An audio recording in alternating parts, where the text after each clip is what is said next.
Hello, this is Matthew Robert Payne, and this is going to be a short video called The Life and Stigma of Bipolar Disorder.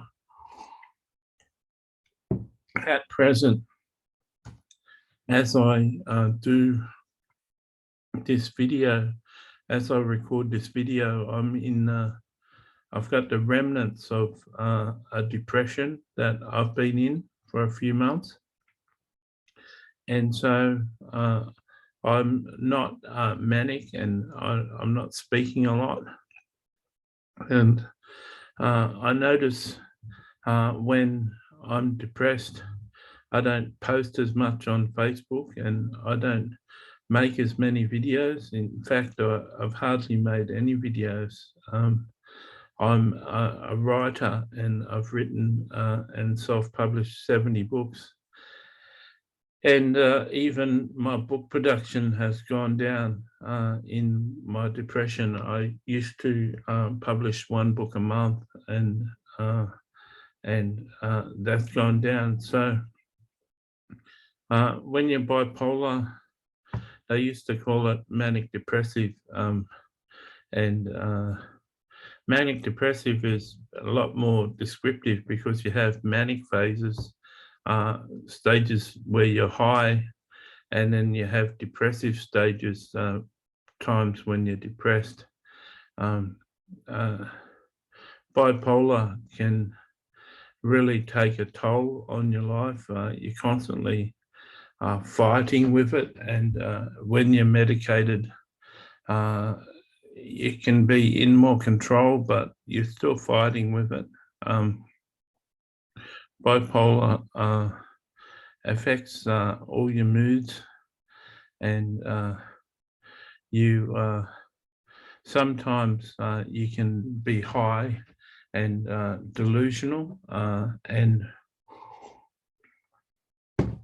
if you're a person who makes videos or posts on Facebook like I do, it can be very embarrassing when you're in a delusion and you've made a video, and if you can't recognize you're in a delusion, it's a real problem, and it can affect your reputation. I'm called by God to be a prophet, and I hear from God, and I can give people messages from God, and essentially that's what my 70 books are. They're messages from God for people how to live a better life. And when you're delusional, one key part of being delusional is that you don't know you're delusional. If you're in a delusion and you know it, well, you cease to be in a delusion. And so when you can be delusional, it can really affect your reputation, and really affect what people think of you. Bipolar has a stigma. Many people, when they find out you've got bipolar, are worried about you and concerned about you, and don't form a close bond with you, believing that you're trouble, believing that you're weird, believing that you're strange, that you're insane, you can't be trusted. And that's just a stigma that carries with you, that you've got to come to grips with. People with bipolar can be tremendously lonely, and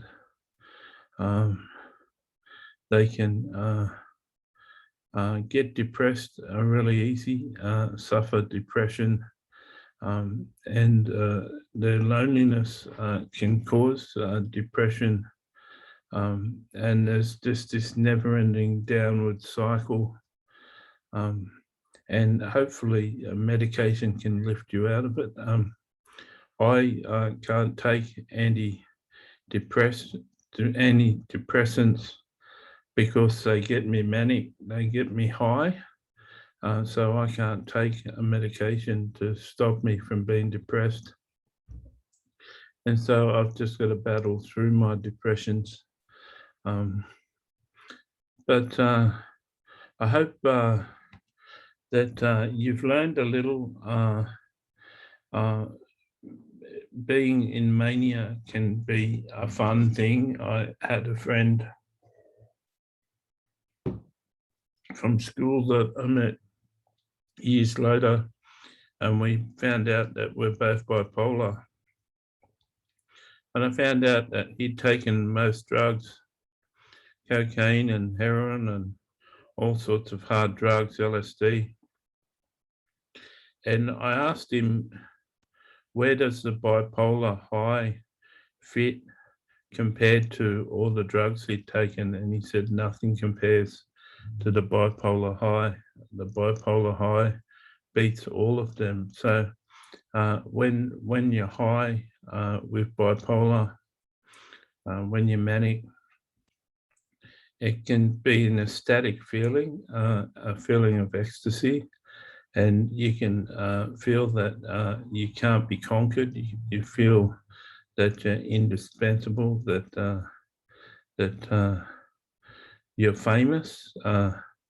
You can be deluded to think that you're the most loved Christian in the world by Jesus. You can start to think that you're Jesus' favorite person in the world.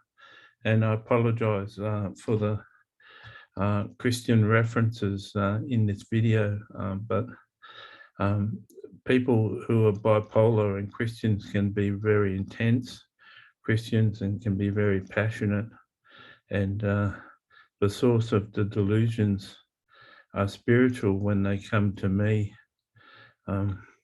My delusions have been thinking that I'm speaking to someone who's on earth, thinking I'm speaking telepathically to someone, to a famous singer. I thought I was speaking to Kanye West at one stage, and I thought I was speaking to Billie Eilish at one stage. And both times I was in delusion, and I found out later that I was in delusion. But I had a fun couple of days speaking to them, and I stayed up for 2 days straight, missed a whole night's sleep, just speaking to this entity that turned out to be a demonic and an entity that was pretending to be Billie Eilish. I wasn't speaking to myself. That's one misconception that mental health experts seem to not agree with, that they assume that I'm speaking to myself, and the entity that I'm speaking to isn't an entity, but just my own thoughts. But each time I've spoken to this demonic entity that I thought was Billie Eilish, it was a real entity speaking back and forth to me. And it could read what's on my computer screen and comment on what's on my computer screen. And it wasn't my own thoughts. And a psychiatrist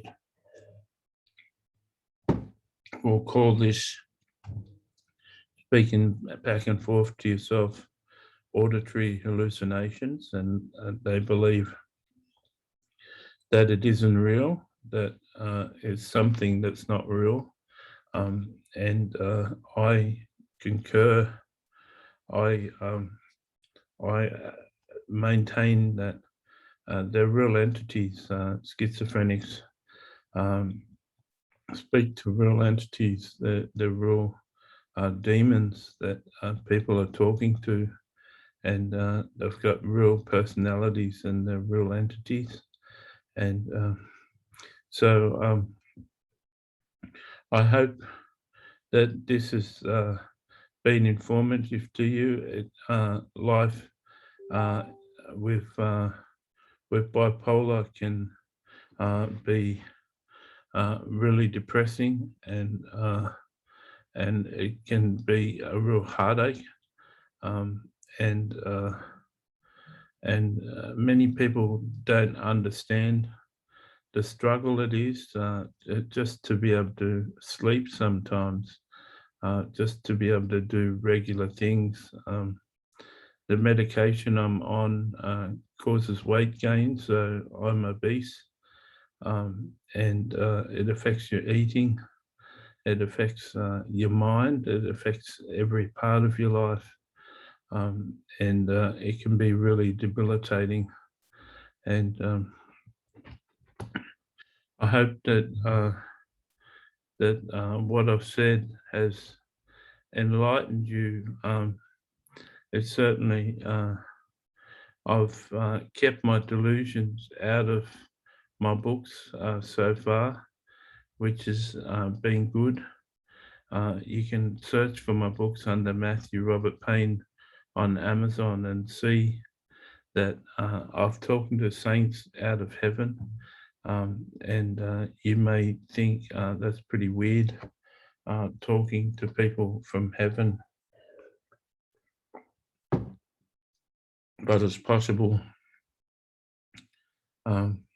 So I pray that this has helped you and blessed you and given you some information on just a lonely guy who makes videos.